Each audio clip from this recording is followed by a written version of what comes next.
Hello, welcome back. Today will be another episode of me talking about whatever the heck I dang well please to talk about, and you're going to be along for the ride or you're not.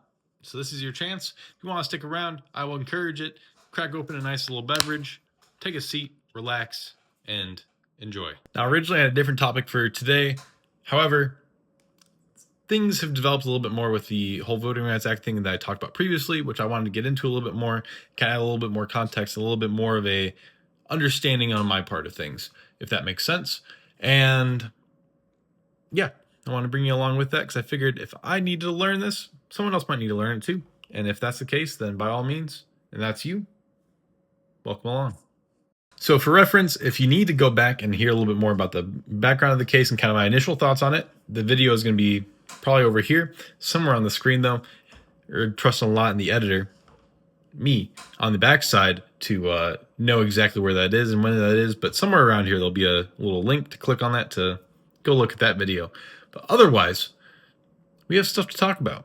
So as I stated towards the end of the last video, I was optimistic that states were going to choose to stop gerrymandering and move towards that end with this recent Supreme Court overruling of Louisiana v. Callis, which voted in favor of Louisiana, saying that, or voted in favor of Callis, saying that Louisiana purposely used race as a determining factor for the redistricting efforts. And as the Supreme Court dictated, is against Section 2 of the Voting Rights Act of 1965, which we also talked about in the other video, so I won't go into that today. But however, we now have some more news as far as the fallout of that. And currently in my home state of Virginia, I know we did have part of the most recent voting for the early part of the midterms and all of that kind of fun. We had a vote on whether or not that Congress could do an emergency redistricting as part of the act or as part of the most recent voting cycle, which they ended up passing. I'm not going to try to pass judgment too much as far as, well, that's a good thing or a bad thing, because that's not really my place to say. I'm going to try to let you all form your own personal opinions. Now, I will say this: gerrymandering is bad. So I will preface that I'm not a fan of gerrymandering in any which way, for political parties, for racial reasons, for whatever the reason may be.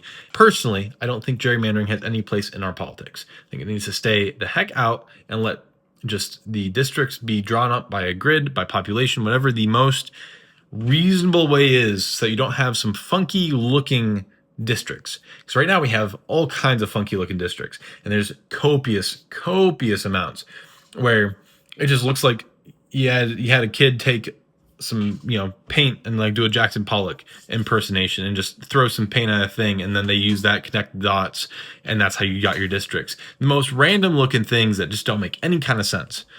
Now, with all that being said, there are some states which I will congratulate for not redistricting, doing emergency redistricting and trying to pursue that. I say not trying to, as in they were rejected by the other party and majority of their party, and the majority of the states that have tried this have not succeeded in that regard. So currently there are 15 states in total that have either tried to or are going to redistrict. And this is important because as part of this case, the Supreme Court did in fact say, and I'm going to quote this verbatim, that they will have to prove that the new districts were designed specifically because of the race, which is the discriminatory effect that was struck down, quote unquote, in the Louisiana v. Callis case. Now, beyond that, we also have, as part of the fallout of this, the law, this new verdict will not intrude on states' prerogative to draw districts based on non-racial factors, including to achieve partisan advantages. Which that part right there, including to achieve partisan advantages, being not part of the strike down on this, is really what grinds my gears, because that just encourages parties to split their population up in ways that are advantageous purely for them to maintain power. And everyone has their personal opinions on who should be in power as far as which party, whether it's right, left, or middle, whatever. That doesn't matter. What matters is the fact that we should not be giving the people in power the power to keep themselves in power. That is how you get corrupt people and corrupt officials in those positions of power where they now have the capability and the legal capability to keep themselves there. And it doesn't matter, because now we have a total of 15 states that have attempted, some of them have been unsuccessful, that have attempted to pursue redistricting in favor of their party. Now, a lot of the states, we had Virginia, I think, which was the first domino to fall back in the April primary that occurred there. Here, I guess. But then we also had California and Utah going in response to, I think, Florida and Tennessee, as well as a couple of other Republican states that have, in fact, voted to allow redistricting.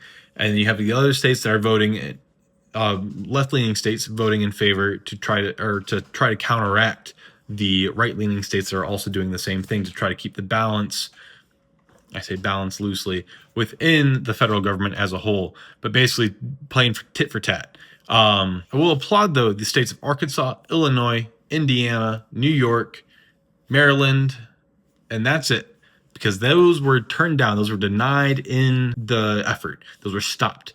By state level, they were stopped, which I applaud those people, for those representatives, for doing that, and for, I'll say, hopefully trying to advocate for the best for their constituents, whether they agree with them or not.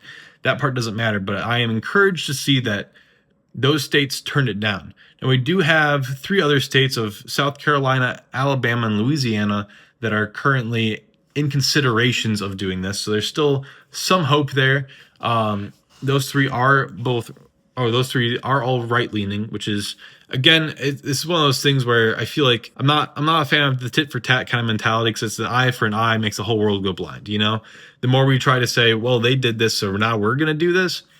I don't know about that one. That one, to me, is, I feel like, very counterintuitive for the trying to represent the will of the people. And especially as divided as things are right now, I feel like there's a lot of things that we could do and a lot of things we could focus on, especially on the state level. Because federal government, I get it. You got a lot of people to try to take care of and try to meet the needs. But on the state level, there's still a lot of people. For some states, and some states not as many, but there's still people. And you are on a much closer level to those people to be able to better support them and be able to better provide for your constituents' needs on a state level, and even more so on a community level. And the fact that you see at the state levels that you have these people that are doing power grabs and doing all this kind of other stuff, that is very frustrating and very concerning to me, to see that you have all of these groups that are across the country at this point that are advocating for trying to maintain power and trying to grab onto what they have and really maintain it, and try to sway, using the power that they have, try to sway the federal government in their favor. Which, again, like, I can understand, again, like, thinking about the game, as it were, the game of politics, thinking about it how it is, I can understand, you know, not hating the player, hating the game. And I do hate the game. The game is stupid. The game sucks. The game does not work for the people. The people are negatively impacted by no matter which party is in there. They're two different sides of the same coin. You're not going to get exactly what you want. And the fact that things have only gotten really worse, the fact that things have only really gotten worse over the last how many ever decades, and the only parties we've had are Democrat and Republican, and you're flipping and flopping between the two, and things aren't getting better. And things might get a little bit better, but they're not really getting better for the general populace. And it's one of those things where I think when you have this kind of mentality that a lot of these states and a lot of these state representatives are showing of, the floodgates have been opened, now let's go attack and take advantage of this, that is the concerning part. Because now you have these people that are in power, that are trying to maintain power through, again, allowed means right now. Not saying that should be allowed, not saying it's a good thing, not saying, actually I will say it's a bad thing, but using your governmental power to try to maintain your party's power in government is a selfish and a stupid move as far as trying to represent the will of the people, which is exactly what the government officials are there to do, is they're supposed to represent the will of the people.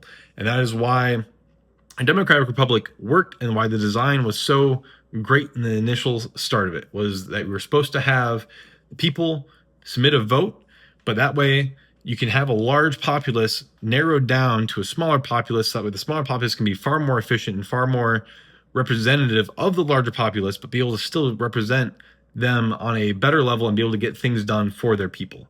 We've gotten away from that. We've gotten to the point now where you have money that's colluding, and so all these different politicians, all these different groups that are trying to impact and actually do have profound persuasion and impact over politics. And that is where we get to where we are now, where you have these parties that are so at each other's throat because it's just a monetary money grab. It's a money grab, it's a power grab, it's all just going for the golden apple.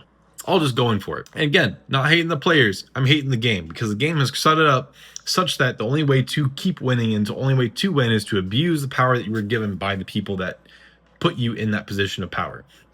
And people are not encouraged anymore to try to persuade the people until it comes time for election cycle again. You have to get back on the road to try to re-win your votes. But once your name's already out there, you already have that advantage. But it's just one of those things where I just don't. There's so much with our government right now that just doesn't make sense. And there's so much that really bothers me on a deep level. And a lot of it has to come back down to parties. And a lot of it right now is related to this and the Voting Rights Act, and all of this is going to take the brunt of my aggression right now. And I'm sure next week will be a whole nother topic. Maybe even later this week will be a whole nother topic. Other things that are grinding my gears, as it were. But we cannot have states and state representatives trying to manipulate their state district maps in order to keep their politics in power. That is where we are going wrong here. And it is on both sides of the aisle, and I get that some sides are responding to other sides and people are responding, and a lot of it is response. I get that. I understand that. But again, if we take an eye for an eye, the whole world will in fact go blind, and we will be no better for it. So I encourage you to reach out to your representatives if you are in a state that has not decided this. And even if you are in a state that has decided this, there is still time to act. I encourage you to reach out to your representatives, to email them, to call them, to do whatever it takes. If this kind of practice bothers you and you want to see the end of gerrymandering, you want to see the end of these more corrupt practices, you want to see your interests better represented in government, be that change. Reach out, act. I've seen so much positive movement from people doing that, especially in the environmental sector. I used to live in Michigan for a long time, and there's been a lot of push from the people of Michigan and from ex-residents and current residents and hopeful residents to keep, especially there's a whole thing with the Copperwood mines, which I'll go into a whole nother video because that's a whole nother thing.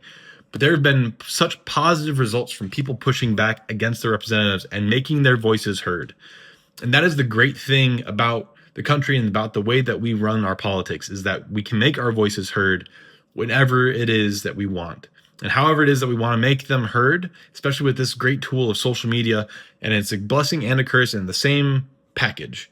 And it is all about how you use it. You can have such positive widespread effect and also such negative widespread effect with the same thing. But I encourage you, talk to your politicians, reach out, email, call, message, whatever it is, whatever methods that they have set up, send them letters, send them physical mail, and just say, do not redistrict our state in order to favor a political party. End gerrymandering. Push for that. Push for it. Aim for that end. Because I think with the end of gerrymandering, we will all see better results, because you're not going to have politicians drawing districts to benefit themselves. It will not be this self-feeding cycle, this Ouroboros of politics where it is just a never-ending. They're always eating their tail. They're always going up that chain, and it is never going to end.